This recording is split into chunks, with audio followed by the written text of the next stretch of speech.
Have you ever noticed how some people seem to have an almost supernatural control over the environment around them? Without saying a word, they don't shout. They don't beg.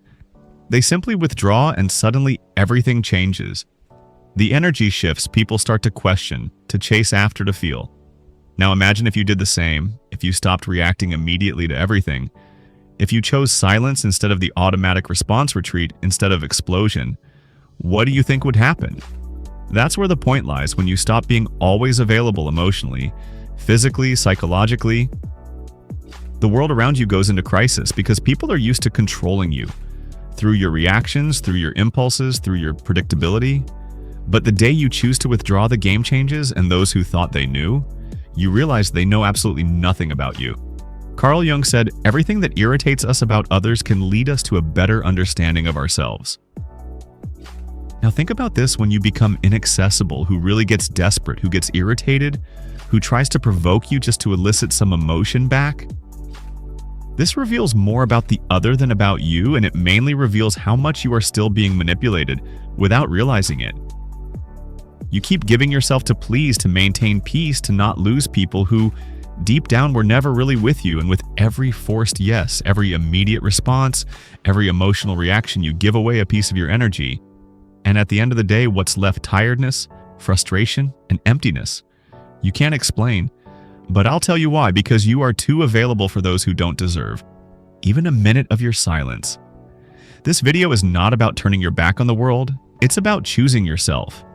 It's about learning what Jung called individuation, the process of becoming whole, authentic, complete. And this process begins when you understand that silence can be stronger than 1,000 arguments. That withdrawal, when it comes from awareness and not from escape, is an act of power. So I ask you now, looking into your eyes, how long will you continue to be controlled by the emotions of others? How long will you react like a puppet every time someone pokes your wound? Maybe it's time to cut those strings, to withdraw, to become a mystery. Because when you stop being available, everything changes. You have been taught to always be present, to respond quickly, to please, to say yes. Even when you wanted to say no since childhood, you have been conditioned to believe that your worth lies in how available you are to others. But here's a truth that perhaps no one has told you with this clarity. This excessive availability is not a virtue, it is a prison. And as long as you continue to think that you need to be accessible all the time, emotionally or otherwise, you will be manipulated, drained, and forgotten as soon as you are no longer useful. Do you know why? Because being always available makes you seem predictable, and everything that is predictable becomes a tool. People start to use you as an emotional emergency button. They press it when they want attention, relief, validation, and then put you back on the shelf. But you don't realize this because you are trapped in an illusion that being present for everyone will make someone be present for you. But it doesn't work that way. Carl Jung spoke about the persona, this mask we wear to be accepted, loved, recognized, and it is exactly this mask that keeps you overly available. You say it's okay when you are suffocating, you respond to messages immediately. Even when you are exhausted, you explain yourself, justify yourself, defend yourself as if you owe something to the world. But the truth is that the more you place yourself at the center of others' stage, the more you disappear from your own being available all the time. Is a subtle form of self-abandonment. It is a disguised way of seeking approval, avoiding rejection, trying to control the image others have of you. But this control comes at a price, and the price is your peace. It is your vital energy being distributed as if it were infinite, when in fact it is limited. Very limited people who want you available all the time, in fact, do not want you. They want what you provide: validation, company, distraction, emotional comfort. But when you change, when you set a boundary, when you refuse to react, those same people get irritated, accuse you, say you are weird. It's not because you changed. It's because you stopped being functional for them. And here's the cruelest point. The more available you are, the less value others give you, because what is too abundant becomes emotional. No one respects what they don't have to earn. No one values what is always there. So now stop and think: who truly deserves your time? Who deserves your attention? your presence, your listening? Or, better yet, who deserves your absence? But before answering that, we need to understand one essential thing. Why do we react so much? Why do we give in so easily? What is behind this almost automatic desire to respond? Justify and please, the answer lies in what Carl Jung called psychic energy. And that is what we will talk about in the next part, because your energy is all you have. And if you don't learn to protect it, someone will use it against you if this content is making sense to you. Click the subscribe button and subscribe to the channel. Thank you for your support. Carl Jung did not see the human psyche as an automatic machine that reacts to stimuli without consequences for him. Our mind is like an energy system, and every thought, emotion, and action consumes a part of that energy. The question is, are you choosing where your energy goes, or are you letting the world decide for you? Every time you react impulsively, you are wasting psychic energy when you defend yourself against a criticism that didn't even deserve attention. When you respond to a provocation just to prove you are right, when you engage in useless discussions, when you try to please those who do not value you. You are spending your inner strength on what does not nourish you. And Jung was clear that which you resist persists. The more you react, the more you bind yourself. People who live emotionally drained are not weak. They are misdirected. And do you know what happens to someone who lives exhausted? They become vulnerable. And when you are vulnerable, you become easy prey, manipulative, opportunistic, and emotionally needy. People can sense this. They notice that you do not know how to guard your energy, that you react to everything, that you're always trying to solve the world. And they take advantage of it. Jung said that a healthy psyche is one that knows how to keep energy within the system. This means knowing how to say no without guilt, knowing how to remain silent without feeling cowardly, knowing how to observe before acting. Because true power is not in reacting. It is in choosing when and how to act. And this is only possible when you know yourself well enough to recognize your own impulses. How many times have you lost sleep over an unresolved conversation? How many times have you spent hours ruminating on what you should have said or trying to understand why someone treated you poorly? This is energy being drained without return. You are keeping alive ghosts that should have died long ago and feeding dynamics that only exist because you insist on responding. Psychic energy is like a force field. When well guarded, it creates presence. You enter a room and command respect without saying a word. But when poorly managed, you become invisible, reactive, fragile. And the world has no mercy for those who give in easily. Therefore, start observing your own triggers. What makes you react automatically? What makes you lose your center? These are the exact points where your energy escapes. And that is where you need to work. Not to become cold or indifferent, but to be selective, to be sovereign over yourself. And here comes one of Jung's greatest revelations. When you conserve your energy, you break the projections that others place upon you.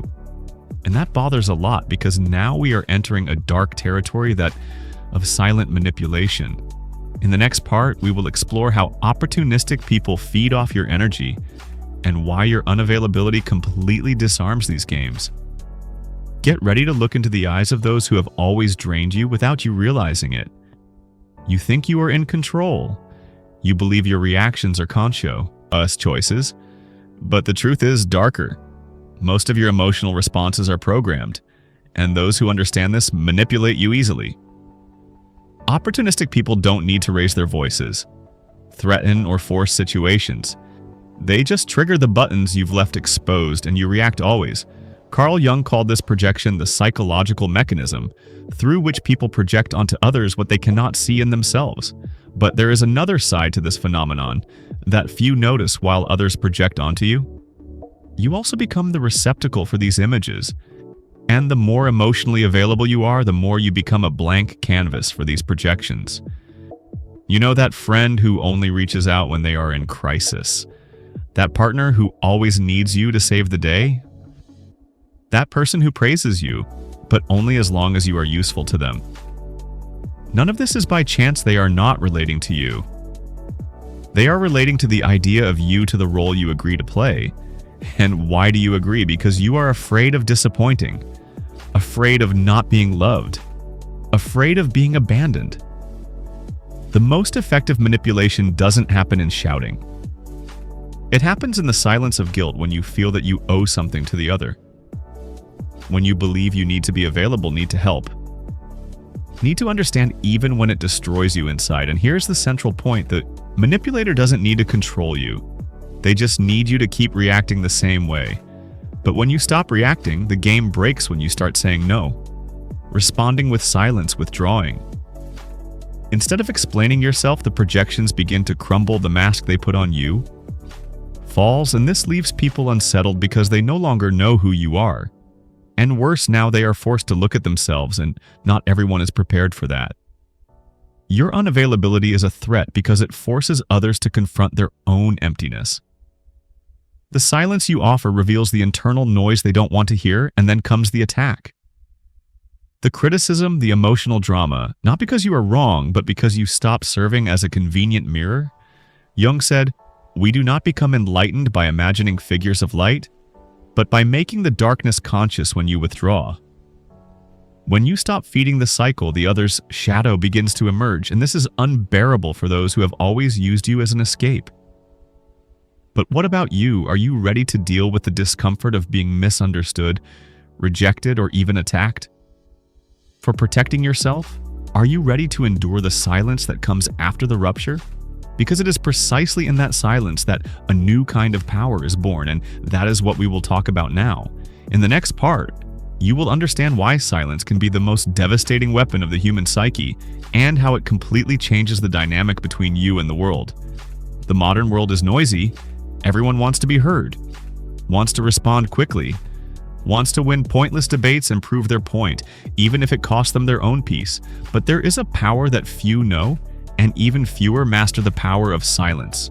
Not the silence of passivity or cowardice, but conscious, strategic, brutally lucid silence, the kind of silence that is not absence, but amplified presence.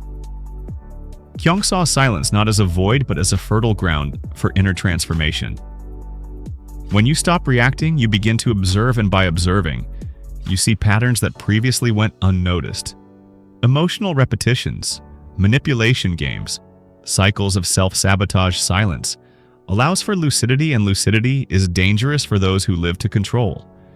Have you noticed how some people panic when you don't respond? When you don't explain yourself, when you simply disappear? It's not because they miss you. It's because your silence takes away their narrative control while you speak. You are still in the game, but when you are silent, you change the rules, and that unbalances anyone who thrives on your reaction. True silence is not the absence of voice. It is mastery over one's own energy. It is the refusal to be dragged down by someone else's emotions. It is the conscious choice not to engage in battles that are not worth your wear. Jung said, that individuation, the process of becoming who you truly are, requires this distancing. Because only in silence can you listen to yourself without the world's interference. But don't be fooled. Silence has a price. It will distance you from people who only valued you for the role you played. It will make you incomprehensible to those who only saw you through their own projections. It will make you seem cold, distant, arrogant. But all of this is a reaction from those who never wanted to deal with your depth, only with your utility. And here is the hard truth. The more you mature, the more selective you become with your words, because you understand that each sentence is an energetic investment, and not everyone deserves access to your truth. Sometimes silence is not retreat, it is sovereignty. It is the language of those who no longer need to prove anything to anyone. Silence is uncomfortable because it forces the other to deal with their own thoughts, with their own internal noise. And this discomfort reveals more about them than any argument of yours could reveal. You don't need to explain your absence. It explains itself, and those who feel threatened by it reveal how much they depended on your imbalance to maintain their own control. But the most powerful silence is not the one that disturbs the other. It is the silence that reconstructs you from within, the silence that connects you to something beyond external approval. It is in this internal space, free from others, demands that you begin to recover your vital energy, to reconnect with your essence. And this is precisely what we will talk about in the next part, because it's not enough to just cut out external noise. You need to relearn how to use your energy consciously to choose where it goes, where it stays, and most importantly, where it should never be wasted. It's time to learn to be selective with your own soul. If you're in the process of reclaiming your energy and setting boundaries, you'll find real value in my book Beyond the Shadow. It breaks down Jung's important ideas and gives you tools to protect your energy. Set boundaries and reconnect with your true self. Link is in the pinned comment. It's no use understanding all of this intellectually if in practice you continue saying yes when you mean no, responding to messages that bother you, participating in empty conversations, and maintaining relationships that only exist out of inertia. Awareness without action is just another form of self-deception. True transformation begins when you firmly decide to become selective, and this requires emotional discipline. Conscious unavailability is not about being cold, arrogant, or indifferent. It's about no longer being accessible to anyone at any time for any reason. It's about taking control of your own energy, your own time, your own peace. And this starts with small actions, not responding immediately, breathing before reacting, leaving a discussion before being dragged into chaos, turning off your phone without guilt, saying, "Not today," saying, "I'm not interested," saying, "I won't get involved." But here's the most important part. You don't need to justify your absence. You don't need to explain your silence. You owe nothing to anyone but yourself. And this, for many people, is unforgivable because when you refuse to explain yourself, you take away the other person's power to keep you within an emotional narrative where you are always the helpful, understanding, accessible. One Carl Jung understood that every process of individuation goes through isolation, but not a depressive isolation, a sacred isolation, a time of inner retreat, where you relearn to listen to your own voice without the world's interference, where you rebuild your identity. Not based on the gaze of others, but from your own center. Want to know a good thermometer for your evolution? Observe who starts to distance themselves from you when you become more reserved. Observe who tries to provoke you when you stop reacting. Observe who accuses you of having changed. When you finally start to protect yourself, these are not signs that you are wrong. They are proof that you have begun to free yourself. Being unavailable is uncomfortable at first. You will feel guilty. You will think you are being selfish. You will hear that you are being too harsh. But this is part of the deconstruction process. You have spent your life being conditioned to put yourself second. It's natural that change causes discomfort, not only in you, but in everyone who benefited from your old version. Conscious unavailability is the foundation of self-determination. When you say no to the world, you are saying yes to yourself. When you withdraw from a toxic environment, you are reaffirming that your peace is worth more than any false connection. And when you stop explaining yourself, you begin to be respected, even if it's by few. But not everyone is ready for this type of presence, because your emotional absence will expose wounds they do not want to face. It will reveal how much they depended on your emotional chaos to feel in control. And it is at this moment that the rupture comes. And with the rupture comes the pain, the loneliness, the estrangement, the feeling that you, re-losing something when in fact you are just freeing yourself. But what happens after that? What comes after the distancing? What is born from the silence? In the last part, we will talk about this, about the rebirth that only happens when you have the courage to be misunderstood, to be alone, and to become whole on your own. It's time to understand why the loneliness of the strong is the path to true freedom. When you stop being available to everyone, something profound begins to happen. First comes the silence, an uncomfortable silence that seems to scream inside you. You wonder if you did the right thing, if you are being too harsh, if you are losing people who liked you. But gradually this silence transforms. It begins to cleanse, to calm, to heal. And then comes solitude, but not the solitude of absence. It is the solitude of total presence, your own. The solitude of the strong. The solitude of one who no longer betrays themselves to keep others close. And in that space where there was once confusion, clarity enters where there was once anxiety. peace enters where there was once neediness, a new kind of strength enters, the strength of being whole within yourself. Carl Jung said that the process of individuation, becoming who you really are, requires you to distance yourself from the collective, that you disidentify from the mask, that you walk alone for a while. And that is exactly what you are doing. When you decide to become unavailable, you are not fleeing the world. You are returning to yourself. It is at this point that you stop being a reactor and become a creator. You cease to be shaped by circumstances and begin to shape your reality. From within, the people who feel uncomfortable with your absence, they reveal that they never wanted you. They wanted the role you played, and now that you no longer fit, they don't know what to do with you. And that is liberating. You will lose people, but you will find yourself. You will distance yourself from places, but you will reconnect with your essence.